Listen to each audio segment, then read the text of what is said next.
கபடி மேட்ச்ல ரைட் போகும்போது என்னாச்சுன்னு பார்த்தீங்கன்னா, தம்பிக்கு வந்து முழங்கால் வந்து ஸ்லிப் ஆனதுல பார்த்தீங்கன்னா, அவருக்கு வந்து லிகமெண்ட் டேர் ஆயிடுச்சு. ஆமாங்க. ஜவ்வு கிழிஞ்சு போச்சு. ஆமாங்க. அதுக்கப்புறம் பார்த்தீங்கன்னா, கொஞ்சம் வலி இருக்குன்னு சொல்லிட்டு நம்மட்ட ஆல்ரெடி ஃபோன் பண்ணி கேட்டிருந்தாரு.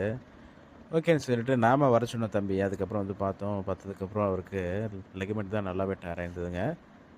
சரின்ட்டு நாம என்ன பண்ணோம்னா, முதல் கட்டு போட்டுட்டோம். முதல் கட்டு போட்டுட்டு திரும்ப 2வது கட்டுக்காக நம்ம வர சொல்லியிருந்தோம். 2வது கட்டுலயே பார்த்தீங்கன்னா, தம்பி அந்த அளவுக்கு பெயின் இல்லன்னு சொல்லிட்டாரு.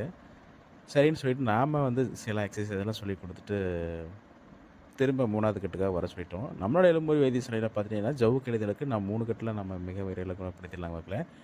நம்மளோட வைத்தியசாலை எங்க லொக்கேட் ஆயிருக்குன்னு பார்த்தீங்கன்னா, ஈரோடு மாவட்டம் கோபிச்செட்டிப்பாளையம் டூ சத்தியமங்கலம் மெயின் ரோட்ல இருக்கிற காசிபாளையம்.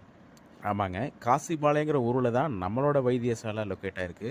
மறக்காம இந்த வீடியோவ ஷேர் பண்ணுங்க மக்களே. இது வந்து ஜவ்வு கிழிஞ்சிருக்கிற மக்களுக்கு வந்து இது ரொம்ப உதவியா இருக்கும்.